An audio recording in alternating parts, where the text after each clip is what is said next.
Vous m'entendez bien? Bonjour, merci d'être venu, chers camarades. On va essayer de tenir dans les délais impartis qui sont courts, mais comme il y a pas mal d'organisations qui sont censées intervenir, on ne va pas se geler pendant 1 heure. Mais il y a beaucoup de choses à dire sur ce qui se passe aujourd'hui.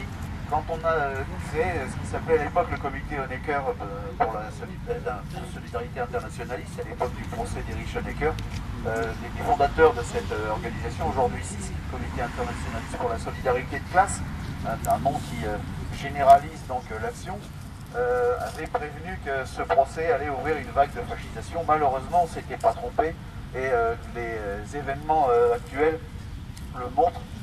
Ce qui apparaît aussi, c'est que cette fascisation prend une forme assez particulière.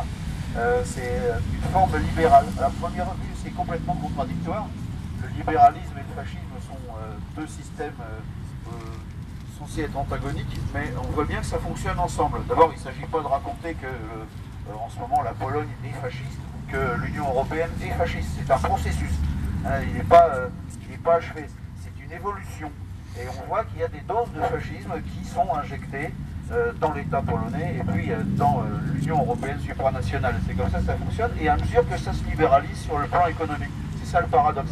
Ce qui fait qu'ils sont quand même assez gênés aux entournures. Par exemple, on voit bien que là, ils nous ont opposé, comme l'a dit Jacques, un refus pour nous recevoir, mais avec un prétexte bizarre qui est qu'ils ont des problèmes d'emploi du temps, ils n'ont pas le temps, un timing qui va pas. Enfin bon, c'est complètement foireux et ils sont ennuyés parce que le discours qui est développé en Pologne et dans l'Union européenne en général, c'est que eh bien, on va vers davantage de démocratie. Tout le monde sait ça. L'Union européenne, c'est démocratique par définition. Si vous êtes opposé à l'Union européenne, ben, vous êtes contre la démocratie. Tout le monde sait ça. Et la nouvelle Pologne, la Pologne qui est sortie du totalitarisme rouge, c'est une Pologne qui est super démocratique. C'est une Pologne qui est en marche vers le bonheur universel dû au libéralisme économique. C'est comme ça que Lech Walesa avait construit sa carrière, souvenez-vous, au chantier naval de Gdansk, où il se battait soi-disant pour les conditions de travail de ses camarades ouvriers. Alors il ne s'agit pas d'idéaliser la Pologne socialiste qui avait ses défauts, mais comment le capitalisme a-t-il résolu les problèmes des camarades ouvriers des chantiers navals de Gdansk? Eh ben, elle a fermé les chantiers navals de Gdansk. Et ils sont chômeurs maintenant, les ouvriers. Ou alors, ils sont au volant de 30 tonnes qui sillonnent les routes partout en Europe et ils sont devenus des membres de l'énorme réservoir de main-d'œuvre de travailleurs détachés qui permet au capital de briser les salaires, de laminer les acquis sociaux partout dans l'Union européenne. C'est ça la Pologne aujourd'hui d'abord. C'est d'abord un réservoir de main-d'œuvre taillable et corvéable à merci. Bien évidemment, pour faire oublier ça, eh bien, l'État polonais est obligé de taper sur les rouges. C'est toujours le même système. Pour faire oublier ce que le capitalisme en réalité a fait à la Pologne, eh bien, on s'en prend au petit parti communiste polonais qui est vaillant mais qui ne menace pas le pouvoir. Il y a pas, la Pologne n'est pas au bord d'une révolution socialiste aujourd'hui, tout le monde le voit. Et c'en est au point maintenant que, comme le dit Zbigniew Victor, un des dignitaires de ce parti, dans le livre noir de l'anticommunisme qui a été réédité chez Delga, aujourd'hui dans la jeunesse polonaise circulent des légendes dorées sur le socialisme polonais.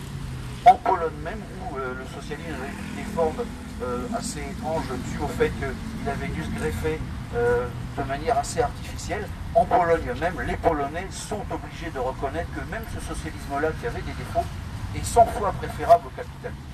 Dans un pays donné, c'est toujours comme ça que ça fonctionne. Et de manière générale, dans l'Union européenne, je vais terminer là-dessus, on voit bien que les autorités elles-mêmes, non seulement les autorités polonaises, mais les défenseurs de l'Union européenne sont gênés par le fait que leur discours sur la marche à la démocratie est de plus en plus intenable. Il est de plus en plus évident, il est de plus en plus difficile de nier que plus l'Union européenne s'intègre, plus le libéralisme économique prospère, plus les méthodes de direction autoritaire s'imposent. En Grèce, aujourd'hui, on est en train d'interdire le droit de grève. Pour ne pas aller si loin, souvenez-vous de ce qui s'est passé pendant les manifs sur la loi travail en France, où on a quand même poursuivi des syndicalistes pour s'être opposés. Donc, ce qu'on voit bien, c'est que cette fascisation, elle avance partout, elle accompagne la marche à l'Europe supranationale néolibérale, c'est une libérale fascisation, c'est le même processus. Et donc, défendre nos camarades polonais aujourd'hui, ce n'est pas juste défendre le Parti communiste polonais, c'est pas juste lutter contre la chasse aux sorcières en Europe, c'est aussi lutter contre l'intégration supranationale, néolibérale, européenne dans son ensemble. À bas la chasse aux sorcières, à Varsovie et ailleurs, et à bas l'Union européenne supranationale néolibérale. Merci camarades. Bravo.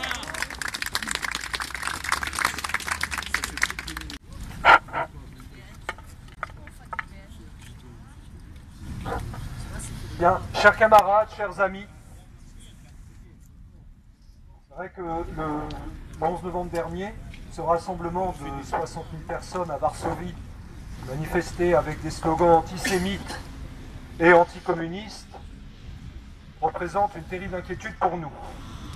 Non seulement, bien sûr, pour nos camarades polonais, victimes de l'une des plus grosses répressions de ces derniers mois, mais également pour cette vague brune qui ne cesse de monter en Europe. Nous avons vu récemment, effectivement, en Turquie, le secrétaire général du Parti communiste de Turquie être condamné pour insulte, dixit Erdogan, vis-à-vis du président de la Turquie.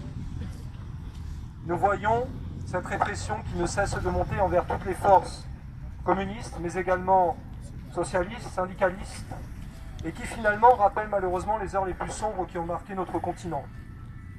C'est exactement ce qu'expliquait Martin Niemöller lorsque lui-même a vu arriver les nazis. Quand les nazis sont arrivés pour traquer les communistes, il n'a pas réagi parce qu'il n'était pas communiste. Puis se fait le tour des sociodémocrates, puis se fait le tour des syndicalistes. Et lorsque ce fut son tour, il n'y avait plus personne pour le défendre.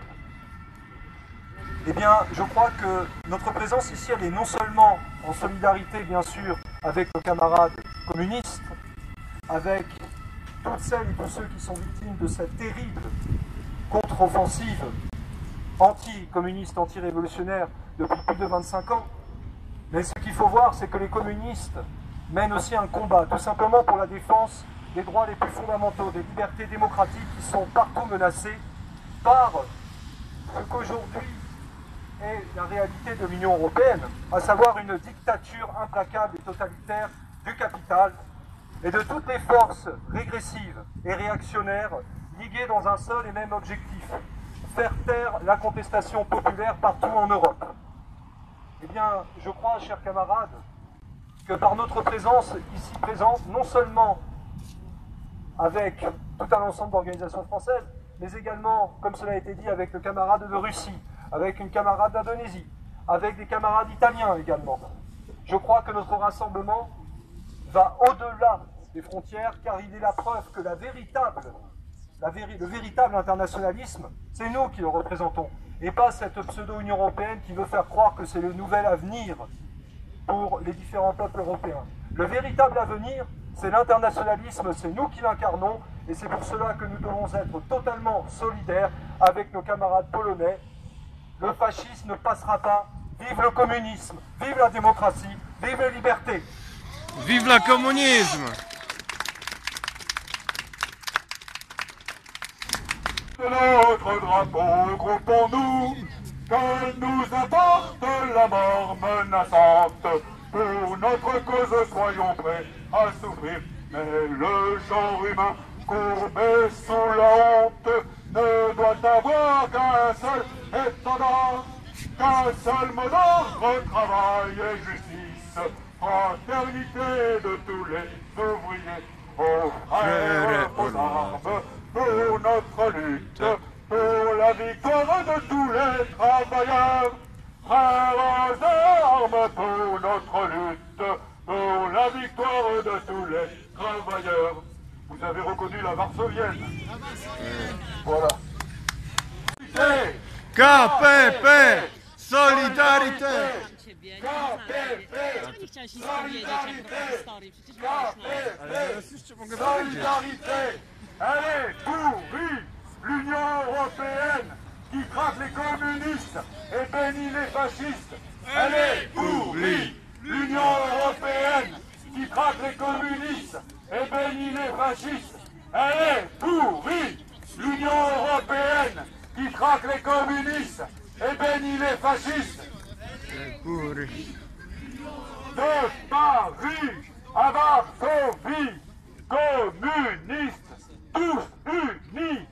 De Paris à Varsovie, communistes, tous unis, de Paris à Varsovie, les communistes, tous unis.